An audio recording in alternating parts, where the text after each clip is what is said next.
Welcome to next year learning. आज का topic थोड़ा सा हटके है।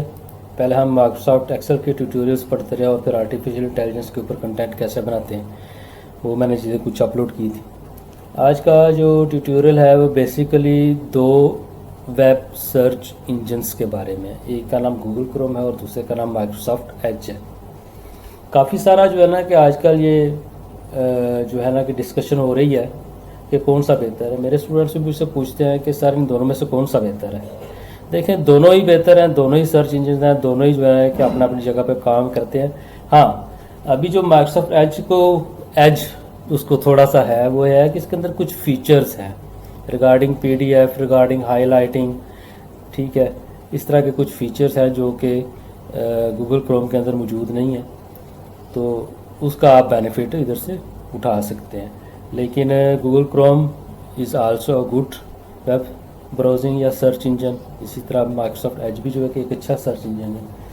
तो चलें शुरू करते हैं। आपको मैं बताता हूँ कि इन दोनों के अंदर फ़र्क क्या है, ठीक है। हम कर क्या सकते हैं, दोनों के अंदर फीचर्स क्या क्या हैं, ठीक है। मैं दोनों की जो है ना कि एग्जांपल्स लूँगा। मैं एक साइट पे गूगल क्रोम ओपन करता हूँ ताकि आपको जो है ना कि उसका बैलेंस एनालिसिस मिल सके, ठीक है। और एक साइड पे जो है मैं इधर ये माइक्रोसॉफ्ट एज को ओपन कर लेता हूँ, ठीक है। अब माइक्रोसॉफ्ट एज जब हम ओपन करते हैं तो हमारे पास इस किस्म की विंडो होती है, ठीक है। और गूगल क्रोम करते हैं तो हमारे पास इस किस्म का जो है ना कि एक डिस्प्ले होता है। इस किस्म की हमारे पास एक विंडो ओपन होती है, ठीक है। अब इसको देखने के लिए कोई ना कोई कंटेंट होना चाहिए जिससे हम अंदाज़ा लगा सकें कि इनमें से बेहतर कौन है। तो उसके लिए हमारे पास बेहतरीन ऑप्शन ये है कि हम कोई पीडीएफ जो है कि अपलोड करते हैं कि डॉक्यूमेंट्स के ऊपर जो है ना कि इन दोनों का बिहेवियर कैसा है। अब क्या करें, इधर कोई मेरे पास, हाँ चलें, इस पीडीएफ को मैं ओपन कर लेता हूँ। इसके ऊपर भी गूगल क्रोम के ऊपर पहले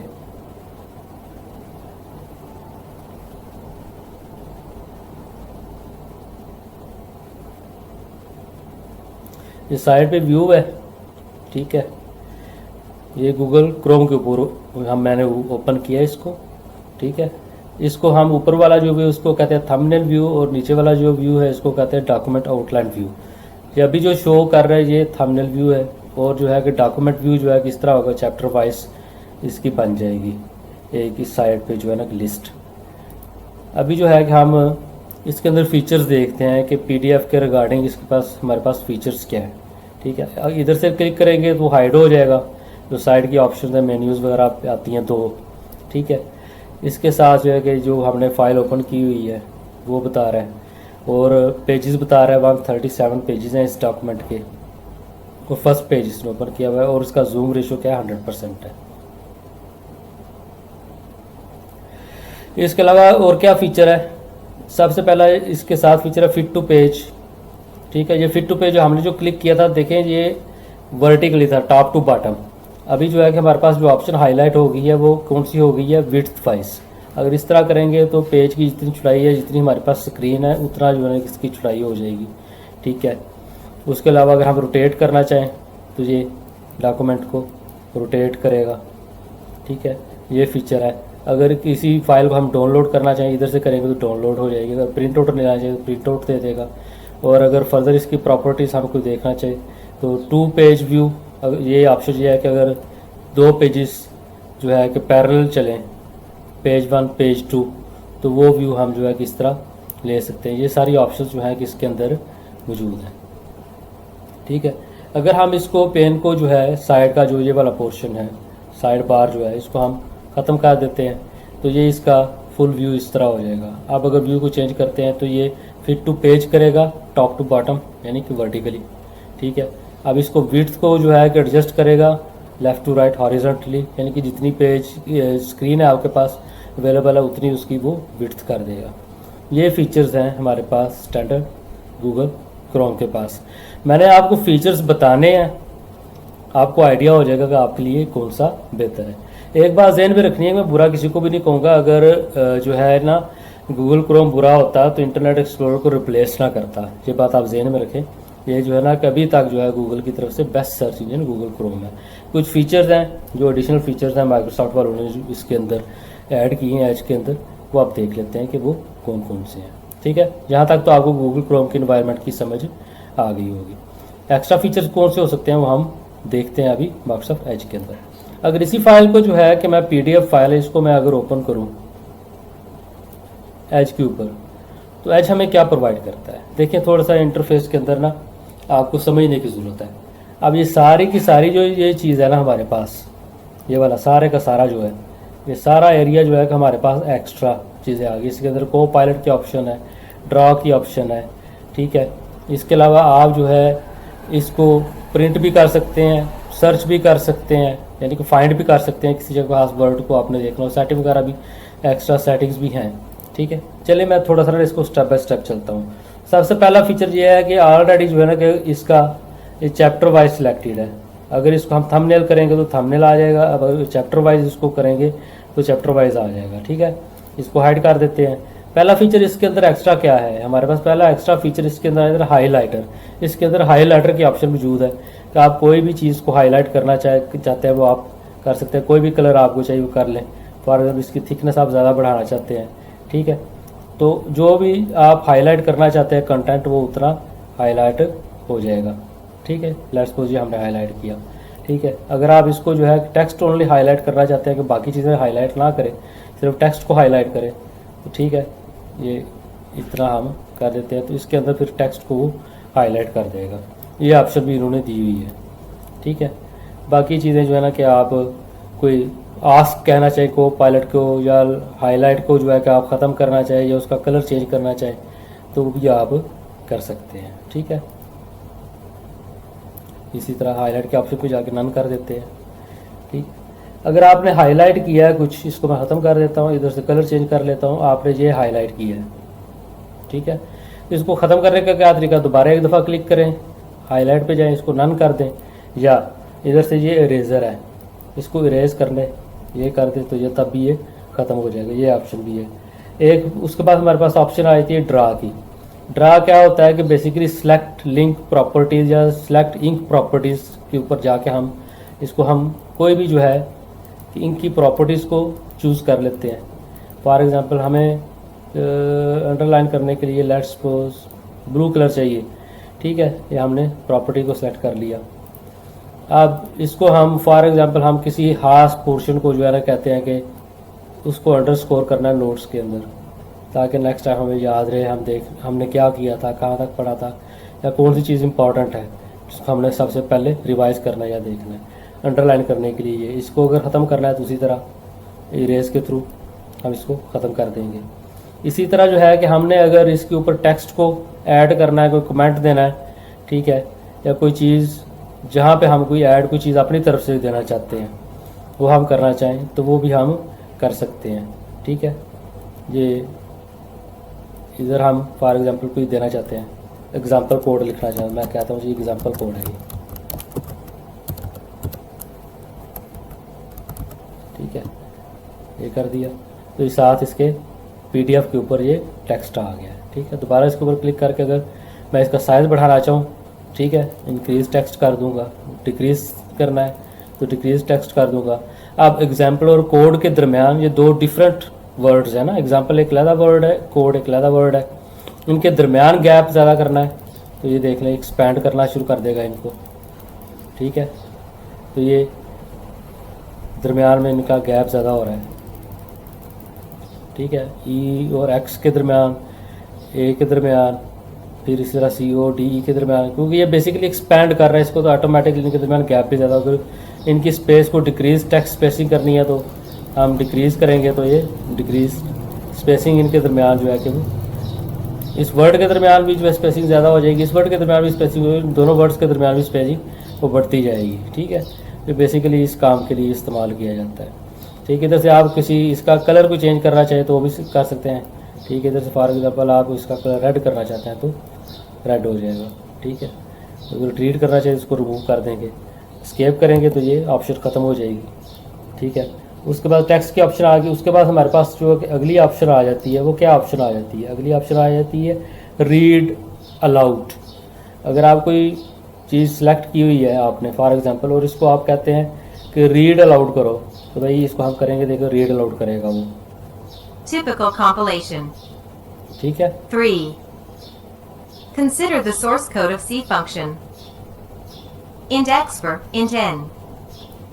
ठीक है, ये ऑटोमेटिकली जो है कि इसको उसने रीड करना शुरू कर दी है। इसके ऊपर सिलेक्शन की जो है ना कि कोई लिमिट नहीं है या उसकी कोई रिस्ट्रिक्शन नहीं है कि आपने जो सिलेक्ट किया तो वही करेगा।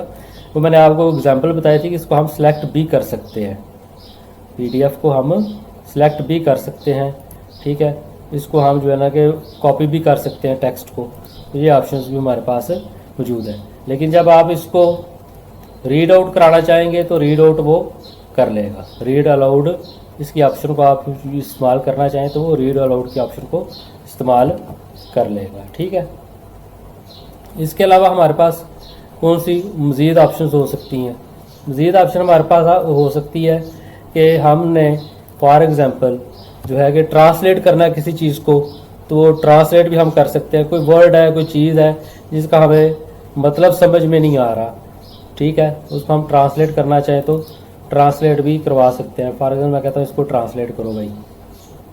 अब मैंने इसको कंपाइलर को सिलेक्ट किया, जिसको सिलेक्ट किया उसी को जो है कि ट्रांसलेट करेगा। इंग्लिश टू इंग्लिश करना है तो वो तो जाहिर बात है कि उसको यही बोलेगा। ठीक है, कंपाइलर्स।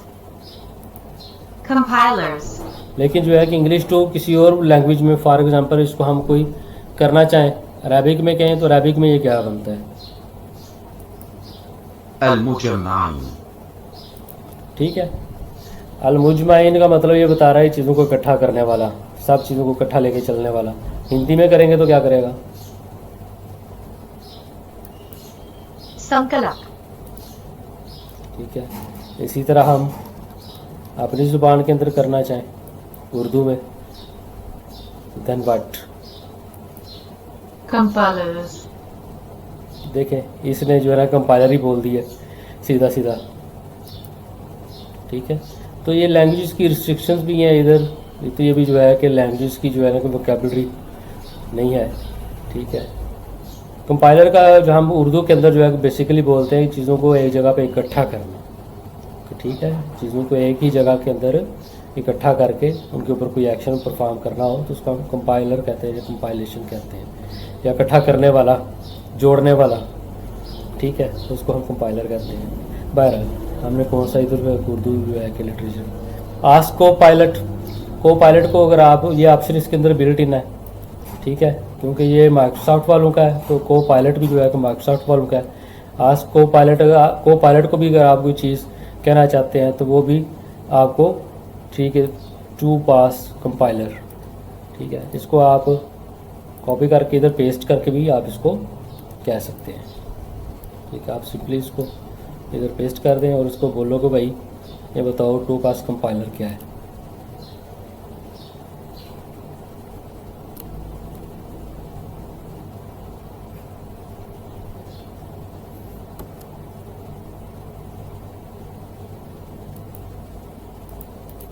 कंपाइलर की डेफिनेशन दे दी, मैं इधर टू पास कर दूँ।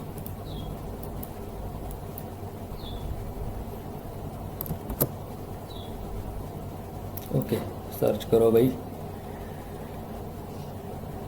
हाँ जी, ये देखें जी, टू पास कंपाइलर की उसने डेफिनेशन देना शुरू कर दी है। A two pass compiler is a type of compiler that processes the source code in two distinct passes to generate the final target code. This approach helps in better optimization and handling complex language structures.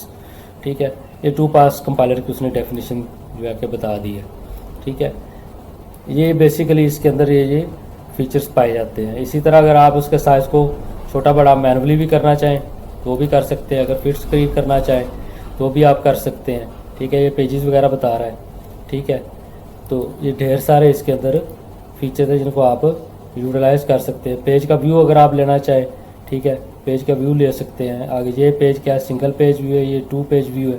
To page view लेना चाहिए तो ये है, single page view लेना चाहिए तो ये है। फाइल इस पेज को रोटेट करना चाहे तो रोटेट के ऑप्शन ये है। ठीक है, इसमें से कोई वर्ड को आप सर्च करना चाहें, ठीक है, वो भी कर सकते हैं। ठीक है, फॉर एग्जांपल इसमें से मैं कोई जो है कि फॉर एग्जांपल रियल टाइम शायद हो सकता है इसके अंदर वर्ड यूज़ हुआ हो, मे बी। ठीक है, कंपाइलेशन वर्ड यूज़ हुआ है इधर, साथ साथ सर्च करेगा, ये देखें जी, उसने से उसके डॉक्यूमेंट के अंदर ये वर्ड कितनी दफ़ा ये भी बता रहा है और उसने वर्ड को सर्च कर लिया है। ठीक है, इस तरह प्रिंट करना है, सेव करना है। ठीक है, सेव एज, अगर आप इसको किसी और फॉर्मेट में सेव करना चाहते हैं, ठीक है, तो ऑलरेडी ये PDF है तो PDF में ही सेव करना है। ठीक है, ये बाकी और भी ऑप्शन इसके अंदर मौजूद हैं। ठीक है, अगर आप इसको फुल स्क्रीन के अंदर PDF को देखना चाहते हैं, यानी ये F11 के इक्वल ये काम है। ठीक है, तो इधर से भी आप इसको प्रोसेस कर सकते हैं। ठीक है, एस्केप करेंगे तो फुल स्क्रीन से ये बाहर चला जाएगा। ठीक है, ये सारे फीचर्स हैं जो कि गूगल क्रोम के भी हैं और कुछ एक्स्ट्रा फीचर्स लाइक ये जो है हाईलाइट करना, उसके अलावा ड्रा करना, इरेज करना, टेक्स्ट अगर भी आपके भी मेंशन करना चाहते हैं, या आप जो है ऑडियो सुनना चाहते हैं या वो रीड आउट करके बोले। ठीक है, तो ये सारी चीज़ें जो है कि इसके अंदर कुछ एक्स्ट्रा हैं। होपफुली आपको आइडिया हो गया होगा कि इसके अंदर फीचर्स ज़्यादा हैं। ठीक है, दोनों वेब सर्च इंजन है, वेब ब्राउज़र्स हैं, दोनों अपना अपना काम करते हैं। ये आपके ऊपर है कि आप किसके ऊपर ज़्यादा कंफर्टेबल हो। मेरा काम था आपको एनालिसिस करके बता देना कि ये दो चीज़ें हैं, दोनों के ऊपर एक ही टास्क, एक ही जैसा काम परफॉर्म किया जाए तो किसके लिए हमारे पास ज़्यादा फ्लेक्सिबिलिटी है। तो माइक्रोसॉफ्ट एज रिगार्डिंग डॉक्यूमेंट्स इसके अंदर बाहर जो है ना कि फैसिलिटी ज़्यादा है, ज़्यादा ऑप्शंस मौजूद हैं, और गूगल क्रोम के ऊपर थोड़ी सी ऑप्शन इससे कम है, लेकिन दोनों अपना काम सर्च इंजन के तौर पर वो दोनों ही सेम करेंगे। ठीक है, होपफुली आपको समझ आ गई होगी। थैंक यू वेरी मच, और चैनल को सब्सक्राइब कर लें, बार बार कहना पड़ता है, चैनल को सब्सक्राइब कर लें ताकि आपको इंटरेस्टिंग वीडियोस आपको मिलते रहे और आपको नोटिफिकेशन भी साथ साथ उनका मिलता रहे। Thank you.